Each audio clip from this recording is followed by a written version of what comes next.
En el nombre del Padre, del Hijo, del Espíritu Santo. Amén.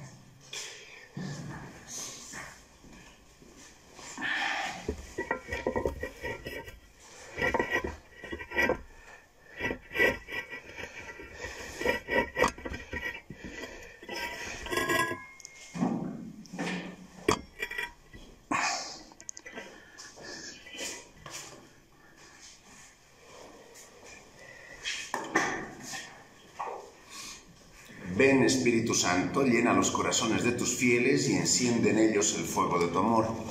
Envía, Señor, tu Espíritu y serán creados y se renovará la faz de la tierra. Oh Dios, que has iluminado los corazones de tus fieles con la luz del Espíritu Santo, haz que, guiados por este mismo Espíritu, saboreemos la dulzura del bien y gocemos siempre de su divino consuelo. Por Cristo nuestro Señor. Amén. Gloria al Padre, al Hijo y al Espíritu Santo. Como era en el principio, ahora y siempre, por los siglos de los siglos. Amén. Buenos días a todos. Hoy jueves, ya prácticamente a punto de iniciar nuestros ejercicios, a punto de empezar esta etapa de este mes que viene, con varias intenciones. También Día del Corpus Christi. ¿Tienen un Kleenex? Vamos a empezar pues esta preparación en el Día del Corpus Christi, Día de la Eucaristía, un día muy especial. Los primeros cristianos decían: sin la Eucaristía no podemos, sin la Eucaristía no se puede vivir.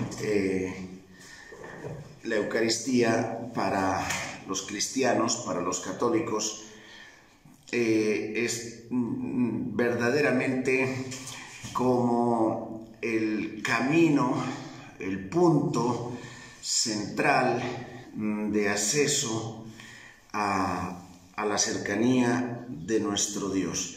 Todo lo que podemos decir sobre la encarnación prácticamente se concentra y se consuma de manera permanente en esa presencia sacramental y por lo tanto terrena, histórica, de Cristo en el mundo. Y no en el mundo en un sentido, podríamos decir, difuso y general, sino en nuestras vidas en particular. La Eucaristía es la certeza para el cristiano de que Dios comulga conmigo y por lo tanto me está invitando permanentemente a mí, a la comunión con Él. Es la comunión, por eso la llamamos a la Eucaristía, la llamamos comunión. Hay algunos y algunas veces que recibimos la Eucaristía de manera un poquito mágica, es decir, como una religión mágica, una religión, pues, prácticamente, muchas gracias. Sin embargo, la Eucaristía no tiene nada de magia, ni nada, digamos, como de misterio desconocido. Cuando decimos que es un misterio de nuestra fe, es porque es un aspecto, es una verdad, es una realidad de nuestra fe verdaderamente vital, verdaderamente esencial en nuestra fe. Vamos, por lo tanto, a celebrar hoy este Día de la Eucaristía un poquito como contrapunto del día del Jueves Santo. Siempre hemos dicho que 3 jueves hay en el año que relumbran más que el sol, ¿verdad? Jueves Santo, Corpus Christi y el Jueves de la Ascensión. Bueno, pues el jueves, que en general sigue siendo jueves eucarístico, todos los jueves del año son días especiales de la Eucaristía. Aquí en México decimos que es el momento de la adoración del Santísimo, de la exposición. Y en general para los mexicanos la presentación de la Eucaristía en la custodia y la exposición que se realiza los jueves, sigue siendo un acto de culto extraordinario.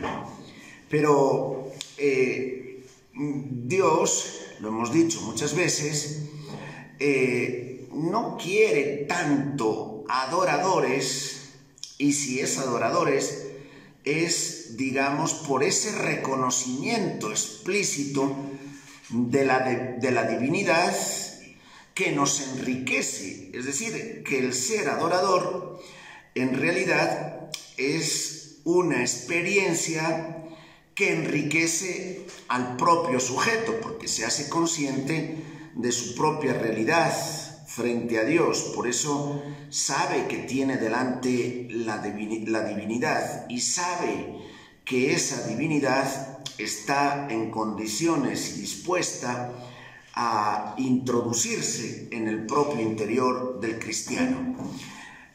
Por eso la adoración externa de la Eucaristía es una situación, diría yo, transitoria, provisional. Dios no quiere estar en un altar adorado solamente.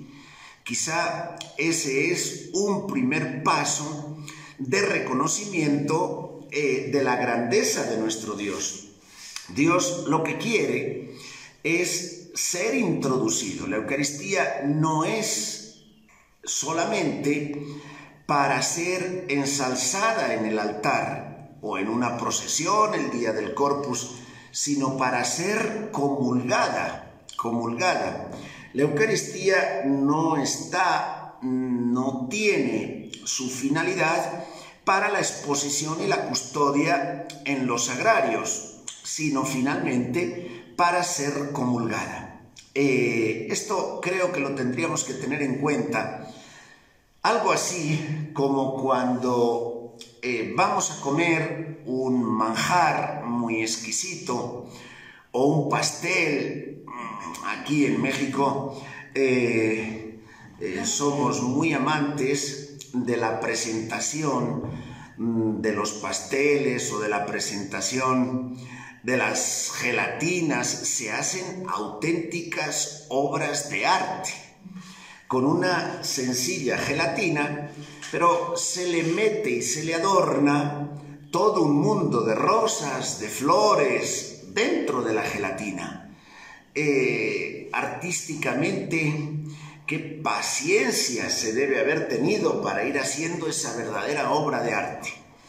Y efectivamente contemplas la presentación del manjar o la presentación de la gelatina, y por supuesto no digamos en los restaurantes de alta categoría.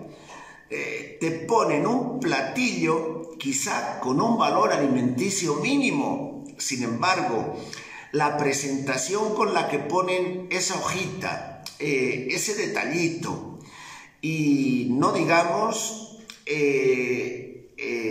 quizá la fotografía que se hace de esa presentación, de ese platillo, pues uno se queda completamente asombrado. No puede ser, ¿esto voy a comer?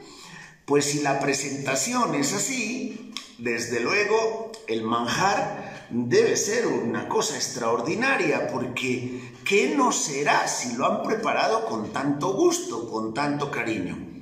Yo así compararía la presentación de la custodia cuando estamos en un momento de adoración, ¿verdad?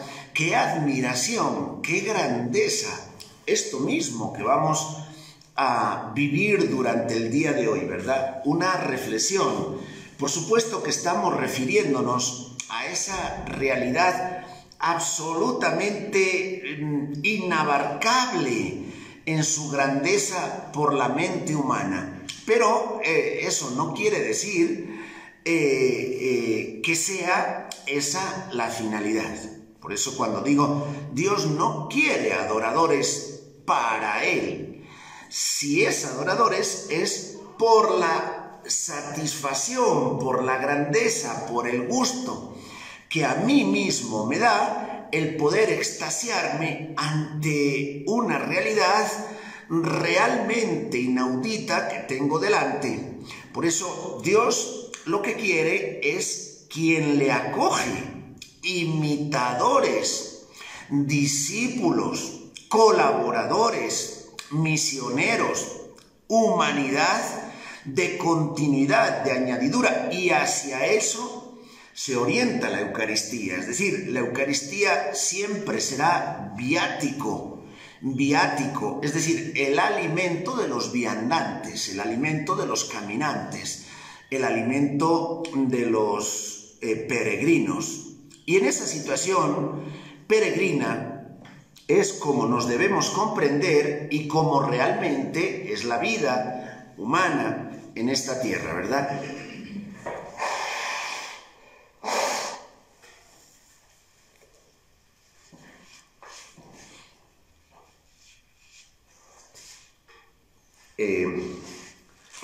Estábamos trabajando con un poquito de polvo estos días y entonces están empolvadas un poquito nuestras vías respiratorias, ¿verdad? Bien, entonces, teniendo esto en cuenta, hoy día del cuerpo de Cristo, la Eucaristía.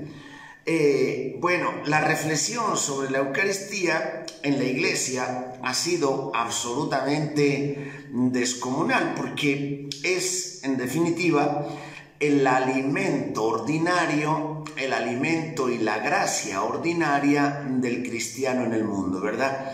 Es decir, la Eucaristía es la posibilidad de ser permanentemente hechos partícipes de esa vida divina que camina en la historia. Cuando Jesús dice, yo estaré con ustedes hasta el final de los tiempos, en su envío, en el envío en cualquiera de los evangelios, o permanezcan en mí como yo permanezco en ustedes, o permaneceré con ustedes, de mil modos se repite la expresión, en realidad es efectivamente la Eucaristía, es decir, la realidad.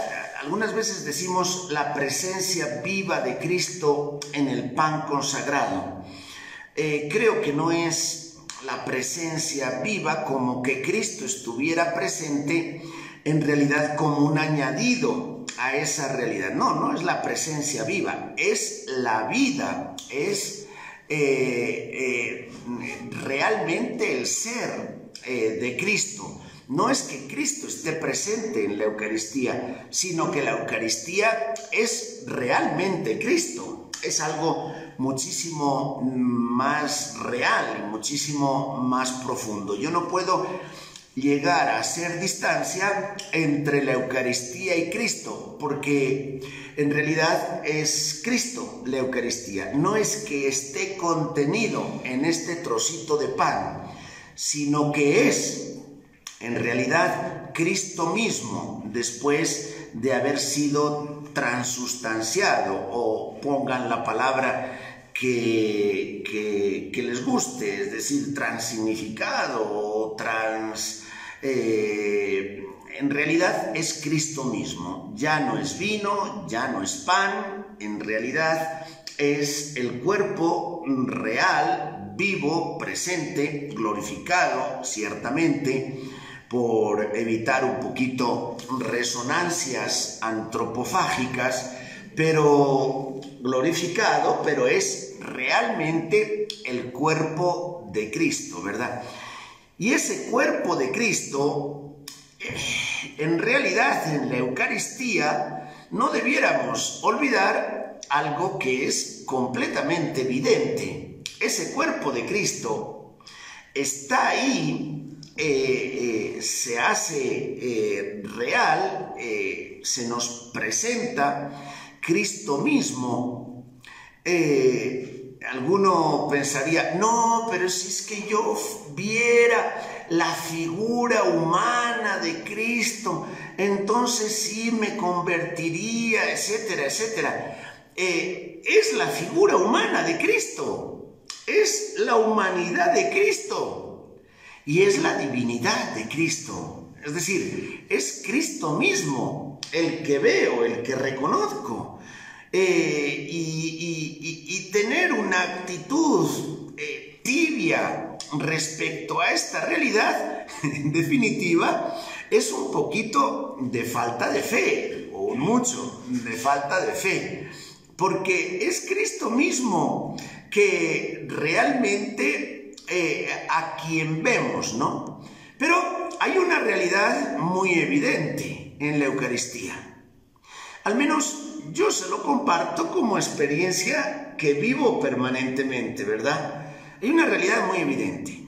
La Eucaristía, el cuerpo de Cristo, no está ahí, qué sé yo, como una pieza para un museo o para ser expuesto en lo alto de una iglesia o para poder decir que Cristo va de aquí para allá, para ser transportado, qué sé yo, ¿para qué finalidad podríamos pensar que es el cuerpo de Cristo? No, el cuerpo de Cristo está de tal manera instituido que es realmente para ser comido por el cristiano. Eso es algo muy evidente, muy evidente. El cuerpo de Cristo es para ser comido. Y si es para ser comido, es en esa comida del cuerpo de Cristo donde se realiza la finalidad propiamente de la Eucaristía. Es decir, cuando Jesús dice, tomen y coman, este es mi cuerpo. Tomen y beban, esta es mi sangre. Estamos hablando de que coman. Estamos hablando de que beban. Y en el hecho de comer y de beber es cuando el cristiano realmente se convierte en una sola cosa con el que come, con el que comulga. Los estudios que se han hecho a nivel exegético, a nivel bíblico, a nivel de teología bíblica, son infinitos, ¿verdad? En la Biblia pues se encuentra permanentemente una riqueza, pero el sentido de la comida para el pueblo judío y para el lenguaje y la mentalidad bíblica es muy importante. Es en ese sentido y es en ese contexto del sentido de la comida en el que precisamente Jesús instituye la Eucaristía. La instituye en una cena, pero en una cena muy extraordinaria. Es la cena pascual. Por eso decimos que el Corpus Christi es como una especie de contrapunto del Jueves Santo. Y es contrapunto porque el Jueves Santo está más bien orientado en el contexto realmente de la pasión, de la muerte, de la resurrección de Jesús, porque así es los días de Semana Santa. Y es donde de manera incruenta se realiza en la Eucaristía esa entrega absoluta de la vida por parte de Cristo, que después de manera cruenta se va a consumar o se va, digamos, a seguir realizando de manera cruenta en el camino de la pasión y en el camino de la cruz y en la resurrección. Es decir, en la pasión, muerte y resurrección de Jesús. Entonces, en realidad, ese misterio central de la fe, el que murió por nosotros, el que nos resucitó resucitando, el que nos da vida permanente en su propia resurrección, ese es el que está completamente significado o completamente introducido, completamente real en la propia Eucaristía. De tal manera que cuando yo comulgo, repito, y esto lo tendremos que tener presente, no es sencillamente el acto mágico de que recibo la hostia y entonces por algún motivo y algún significado sagrado, algo de Dios me toca, y no menos después conectarlo con la teología de la prosperidad y creer o pensar que como me toca algo divino, yo ya estoy algo así como inoculado de la divinidad y estoy por lo tanto protegido frente a las adversidades.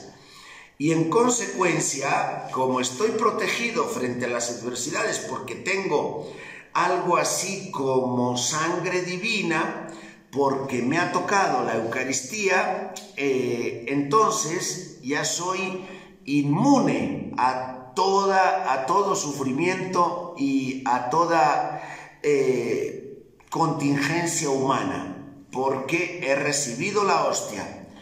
Quizá eso es una comprensión derivada de una mentalidad bastante cosista propia de la reafirmación en el Concilio de Trento de la presencia real de Cristo en la Eucaristía, y un poquito quizá históricamente por la reacción frente a los protestantes que negaban que la Eucaristía fuera verdaderamente Cristo glorificado. Y entonces esa reafirmación como contraste nos lleva a concebir la Eucaristía como una cosa absolutamente manipulable y apropiable por mi propia vida, de tal manera que me inmuniza frente a las preocupaciones y adversidades de este mundo. Y entonces por eso, si no recibo la Eucaristía, estoy sin inmunidad, estoy sin vacuna, estoy realmente abandonado a todos los peligros y adversidades de este mundo, ¿no? Eso es una manera un poquito cosista de comprender la Eucaristía, porque curiosamente a veces se comprende la Eucaristía sencillamente como un objeto por algún motivo sagrado, pero no se conecta la comprensión de la Eucaristía con Cristo mismo, Es decir, la figura y la persona de Cristo está completamente desconocida, ¿verdad? Yo recibo la hostia y al recibir la hostia ya quedo inmunizado contra toda preocupación terrena. Bueno, eso es una manera muy imperfecta de comprender el gran significado y el gran valor de la Eucaristía, porque el gran valor de la Eucaristía, el gran significado, en realidad no es otra cosa más que la presencia de Cristo mismo, es decir, Cristo mismo que se me entrega, que se me ofrece, que me acompaña, que vive conmigo, en cuanto Cristo mismo realmente accede a mi propia vida a través de la Eucaristía. O quizá podríamos decirlo al revés, es decir, mi vida accede a la vida de Cristo, realmente queda completamente empapada de la vida de Cristo y es Cristo, porque nos transformamos en realidad en eso que recibimos. Llegamos a ser lo que recibimos, llegamos a ser Eucaristía. Obviamente que después hay que acompañarlo de nuestra acción diaria, porque es que a veces podemos vivir una esquizofrenia evidente, patente, ¿verdad? Es decir, recibo la Eucaristía, recibo a Cristo, y soy Cristo, y hasta lo creo, lo reconozco, lo comprendo, soy Cristo porque he recibido la Eucaristía, pero después ya nos comportamos de manera esquizofrénica, es decir, ¿quién sabe qué significa que soy Cristo, que he recibido la Eucaristía? Mi vida continúa a merced y sujeta de los mismos intereses, de los mismos valores, de los mismos vicios, de las mismas preocupaciones, de las mismas ilusiones que tenía antes de recibir la Eucaristía. Entonces, no he recibido la Eucaristía. Es decir, si mi vida continúa en su rollo, podríamos decir así de manera un poquito vulgar, ¿verdad? Mi vida continúa en su mundo, mi vida continúa en su lógica, mía, muy mía, personal, y mi vida no ha acompañado eso que he recibido. Esa es la realidad de la mayoría de nuestros cristianos que comulgan.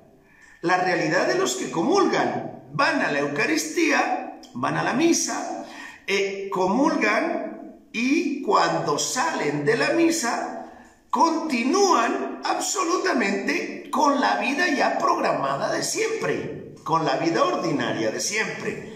No ha habido transformación propiamente existencial que acompaña la realidad de ese sacramento. Ese sacramento te ha transformado en Cristo y después la vida continúa ya sin Cristo.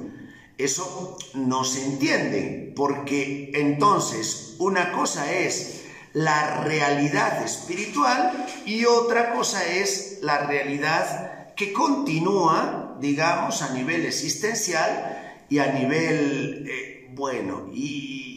yo no diría incluso cosas muy tremendas, muy aberrantes, es decir, alguien que va a comulgar porque después va a ir a trabajar. ¿Y en qué trabajas? Asaltando en los buses, ese es mi trabajo. Amenazando con una pistola o disparando si es necesario, ese es mi trabajo. Pero antes voy a comulgar para que Diosito me proteja o para que la Virgen me proteja. Bueno, esas conductas son absolutamente absurdas y lógicas, pero son propias de creer que efectivamente la Eucaristía transforma mi vida de una manera misteriosa, pero mi vida continúa completamente normal, ajena a ese Cristo al que he recibido. Eso, no se entiende. Entender así la Eucaristía, por eso muchas de las discusiones, de los planteamientos, de las preguntas que nos hacemos los cristianos, entonces no debo recibir la Eucaristía. Sí, debo recibir la Eucaristía y en la Eucaristía recibida le debe ir acompañando esa transformación de vida que efectivamente me hace vivir de manera permanente en la realidad en Cristo. Por eso no hay Eucaristía sin discípulo, no hay Eucaristía sin misionero, no hay Eucaristía sin ser evidentemente una vida comprometida realmente con Cristo, desposada, si quieren decir, con Cristo, ¿verdad? Todo esto son como realidades muy evidentes, muy humanas, que efectivamente me introducen en el sentido mucho más profundo de la Eucaristía. Es decir, cuando estas realidades tan evidentes, tan sencillas, las voy comprendiendo y de alguna manera en ellas voy entrando, por supuesto que a partir de ahí puedo ir contemplando la realidad maravillosa, mística, que para los santos de todos los tiempos ha sido siempre la Eucaristía. ¿Por qué? Porque es el camino ordinario por el que, alimentado por la vida de la gracia, de la vida de fe, de los sacramentos y del sacramento más ordinario, porque el sacramento del matrimonio muchos no lo recibimos, ¿verdad? El sacramento del orden ministerial, el sacramento del sacerdocio, la mayoría de los cristianos en ninguno de los grados lo recibe jamás en la vida. De por sí, jamás las mujeres reciben el sacramento del orden, ¿verdad? Y de los hombres, pues recibimos el sacramento del orden muy poquitos en el grado de diaconado, menos en el grado de presbiterado, infinitamente menos en el grado del episcopado, ¿verdad? Entonces, el sacramento de la unción, pues también en pocas ocasiones lo recibimos y con una finalidad muy específica. Y los demás sacramentos, pues el del bautismo y la confirmación lo recibimos una vez en la vida y ya, para de contar, nunca más, ¿verdad? Es decir, no son sacramentos en sí como de reactualización ordinaria. Lo recibes una vez en la vida y esa vez en la vida está destinada para vivenciarla ya el resto de tu vida, ¿verdad? Y bueno, entonces es la Eucaristía y según la práctica de la Iglesia actual, es también en cierta manera el sacramento de la penitencia, el sacramento de la confesión.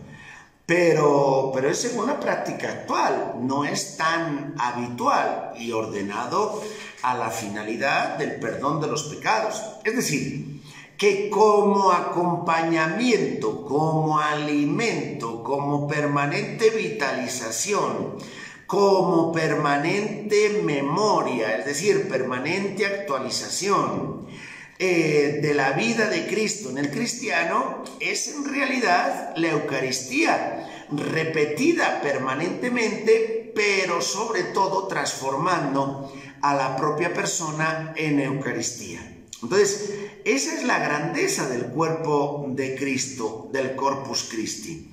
Si en la Iglesia Católica se ha ensalzado, repito, sobre todo y fundamentalmente en esa polémica antiprotestante o como reacción frente a los protestantes, es por reafirmar realmente que la Eucaristía es Cristo, que en la Iglesia Católica siempre se ha necesitado reafirmar con el máximo de intensidad y con los signos que sean, que hagan falta, ¿no? Bueno, entre nosotros se visten a los niños de Juan Dieguitos, ¿verdad? Y es el día de las mulas o alguna cosa por el estilo. Bueno, son signos acoplados o acomodados a uno y a otro lugar según las tradiciones, pero la intención es la reafirmación de Cristo permanentemente actualizado, siendo Eucaristía, siendo vida, siendo vitalidad del cristiano en el mundo.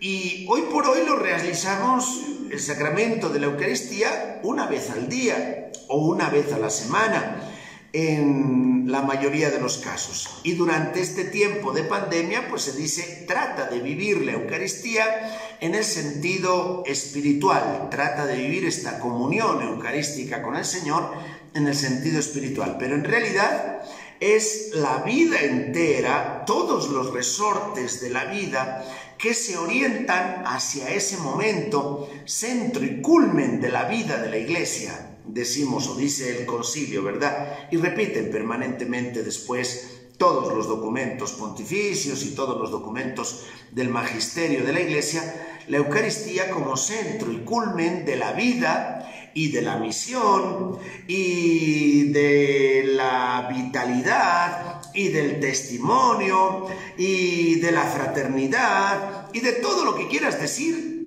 en la vida de la Iglesia. Es centro y es culmen, por eso es tan esencial la Eucaristía, aunque sea un momento a la semana o aunque sea un momento en el día. La Eucaristía es verdaderamente ese momento de conexión con la vida de Cristo, de tal manera que la vida de Cristo y mi vida ya no son dos cosas, son en realidad una misma cosa. un mismo espíritu, una misma sangre que corre, un mismo Señor, un mismo Dios, una misma tarea, una misma misión, un mismo sentir, un mismo vivir, un mismo amar. Es decir, son una misma realidad, que es la vida de Cristo y mi vida. De tal manera que ya no puedo concebir a Cristo separado, a la persona de Cristo, ¿verdad? Separado de mi vida. Lo mismo que no puedo concebir la palabra de Dios separada de mi propia vida.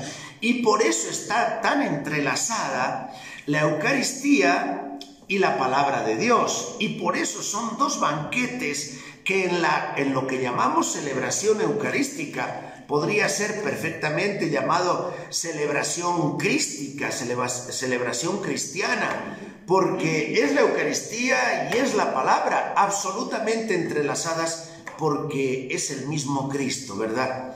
En la Iglesia Católica hemos puesto tanto relieve a la dignidad de la celebración y del culto eucarístico, y ciertamente merecido, ciertamente puede ayudar muchísimo.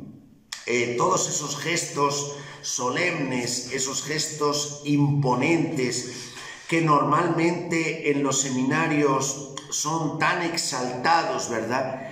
Y se adornan con tanta solemnidad y pompa, bueno, pueden ser positivos, porque efectivamente dan razón de que no estamos ante cualquier cosa, estamos ante la presencia de Cristo. Pero a veces, y como contraste, esas Eucaristías celebradas, como a mí me ha tocado celebrar en algunas ocasiones, ¿verdad?, en el campo, sobre una piedra como altar, con un grupo de jóvenes acampando, y en unas condiciones realmente muy campestres, no sé cómo decirlo, también es una Eucaristía válida, aunque no haya incienso, aunque no esté la solemnidad de un determinado templo. ¿Por qué? Porque se pone de relieve también un aspecto que es fundamentalísimo y que es real. Sin romper la dignidad de la realidad de Cristo en ese lugar y en ese momento, en realidad lo que se está remarcando es que Cristo es vida del cristiano. O, por ejemplo, cuando el cardenal Bantuán comentaba, ¿verdad?, cómo por ahí en la cárcel le habían logrado introducir un frasquito con un poquito de vino y le habían logrado introducir un trocito de pan, y él en sus propias manos, como cáliz y como patena, echaba unas gotitas de vino en la palma de su mano y unas miguitas de pan en la palma de la otra mano, y con ese pan y ese vino en la cárcel, perseguido, absolutamente vigilado, y en una situación de opresión extrema, el cardenal Bantuán celebraba la Eucaristía. Bueno, no es la solemnidad y la dignidad de una misa pontifical en una determinada catedral, ¿verdad? Es la realidad que en ese momento le queda. Y algunos preguntan, ¿y es litúrgico? ¿Es litúrgico que el cardenal Bantuán celebre la Eucaristía con unas gotas de vino en una palma de la mano y con unas migas de pan? Y para colmo después, esas migas de pan, en algunas ocasiones compartidas miga a miga con alguno de los compañeros que tenía al lado, dándole una miguita de pan a ese compañero. ¿Y eso es litúrgico? Por el amor de Dios. La liturgia está al servicio del hombre, no el hombre está al servicio de la liturgia, ¿verdad? La liturgia o las normas litúrgicas o las formas litúrgicas efectivamente deben estar al servicio de la realidad. Si la realidad que en ese momento se me hace posible es esa, si la más conveniente, si la más adecuada es esa, a esa me tendré que acomodar. En Valencia dicen, no sé qué tanto será verdad, que se conserva en la Catedral de Valencia el Santo Grial,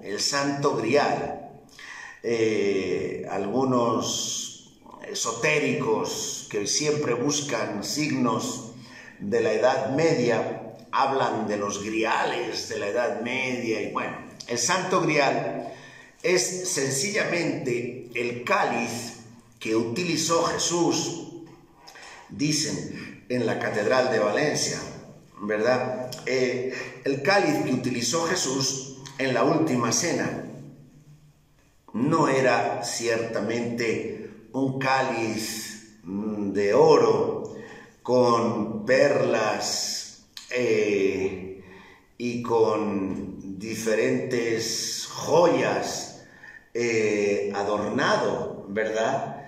Era el cáliz, es una tacita de barro que ciertamente debía ser o debe ser equivalente a las tacitas que utilizaban normalmente los judíos en momentos así como copas, como tazas, para compartir la Eucaristía en ese momento. Bueno, es válida esa tacita de barro para celebrar la Eucaristía, es válida como cáliz para celebrar hoy, o tiene que ser un cáliz, decimos, digno, suficientemente plateado, suficientemente dorado, suficientemente pulido, suficientemente adornado. ¿Cómo tiene que ser? Repito, las normas litúrgicas están en función realmente de la intención final de la Eucaristía. Y la intención final de la Eucaristía no es otra cosa más que la comunión profunda del cristiano con Cristo mismo. Ahora, a partir de ahí, ciertamente, puedo vivir permanentemente el asombro, puedo vivir la riqueza, puedo vivir la gloria de poder estar en tal conexión con Cristo que me pase lo que me pase, estoy viviendo en el cielo. Viene a mi mente en este momento, pero podríamos decir tantísimas personas. Al lado del pueblito donde yo nací, en la provincia de Burgos, hay un pueblito que se llama Pampliega. Y en ese pueblito estaba Petrilla, la Petrilla. Petrilla era una mujer que cuando era jovencita, pues participaba mucho en su parroquia y era muy animada en esos tiempos con la Acción Católica y algunas asociaciones de este estilo del siglo pasado o de principios del siglo, bueno, principios mediados del siglo pasado en la Iglesia. Pero esta buena mujer tuvo una enfermedad a los 21 años, 21 años por ahí, que la dejó postrada completamente en la cama. Y a partir de ese momento, esta mujer no comía nada, prácticamente nada. Todo su alimento era la Eucaristía diaria. Esa era toda su comida en el sentido físico y en el sentido espiritual. Pues yo en este momento no sé qué pasó de ella. Supongo que ya fallecería. Pero en los años 60, 70 del siglo pasado, 80 del siglo pasado, esta mujer era un verdadero milagro evidente. ¿Cómo es posible que sin comer nada, la Eucaristía diaria realmente se sostuviera en la vida? Bueno, pues la realidad es que todos los sacerdotes de la diócesis de la provincia de Burgos, de vez en cuando querían ser renovados espiritualmente, iban a hacer una visita a Petrilla. Y la casa de Petrilla, una casa muy sencilla y una habitación muy sencilla, era un verdadero centro de peregrinación, de vitalización espiritual de los sacerdotes de la provincia de Burgos. ¡Qué increíble! Esto por remarcar, y esta anécdota que cuento, bueno, pues está repetida, cada uno la contaría de mil maneras, ¿verdad? Esta está repetida, pues por todas partes, y los milagros eucarísticos, pues están repetidos por todas partes. Sin embargo, tengo que decir también aquí, por supuesto que tenemos que decir, que la Eucaristía no es simplemente esa admiración externa de la contemplación y de la realidad de Cristo que está presente ahí, sino que es fundamentalmente la puerta de entrada para que mi interior se goce permanentemente en esa realidad de Cristo que vive en mí, de tal manera que mi vida es Cristo y mi vida es un sintonizar, un vivir con Él. Y si vivo con Cristo, vivo permanentemente como transformado, como contagiado en esa experiencia de amor que no se me acaba nunca. Cuando esa experiencia de amor la tengo encendida y viva, realmente mi interior se convierte en una permanente llama de amor viva. ¿Qué me importan en esas circunstancias?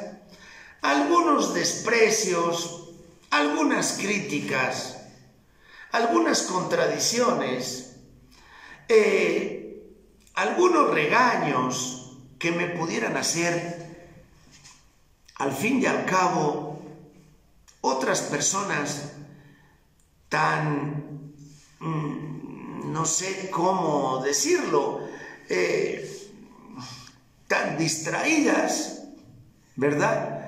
Como podría estarlo yo si efectivamente estoy sin vivirme en Cristo. Es decir, que la vida del cristiano configurado con la Eucaristía sabe estar permanentemente en esa especie de éxtasis permanente, de ánimo continuo, y no le deprime nada, no le hace decaer nada en la vida. Ya he comentado alguna vez en estas mismas pautas cómo San Juan de la Cruz, en los momentos de mayor persecución por parte de sus propios hermanos de comunidad, en los momentos de mayor desprecio, crítica, humillación, en esos momentos de mayor maltrato, en esos momentos más duros, efectivamente la Eucaristía para él es esa permanente motivación y fortaleza que le hace estar viviéndose en un deleite infinito, absolutamente inabarcable como deleite, y le hace poder expresar palabras que parecen referidas a realidades de otra tierra, y lo son de otra tierra. Es decir, es la realidad de Dios, y eso es maravilloso. De tal manera que muchos santos, me estoy acordando en este momento de Henri de Lubac. Henri de Lubac fue un teólogo muy famoso en torno al concilio, antes del Concilio Vaticano II, también de mediados o de la primera mitad del siglo pasado. Henri de Lubac pues fue muy contradicho y castigado por la Iglesia y obligado a guardar silencio, siendo como era un gran teólogo, realmente muy lúcido, ¿verdad? Y entonces, cuando le castigaron, cuando prácticamente le reprimieron en su labor teológica, Henri de Lubac decía, muy sensible: si la Iglesia así me trata, en realidad la Iglesia me está dando lo más valioso que tiene, porque me está dando la cruz y el cáliz de Jesucristo, valiosísimo también para mi propia vida.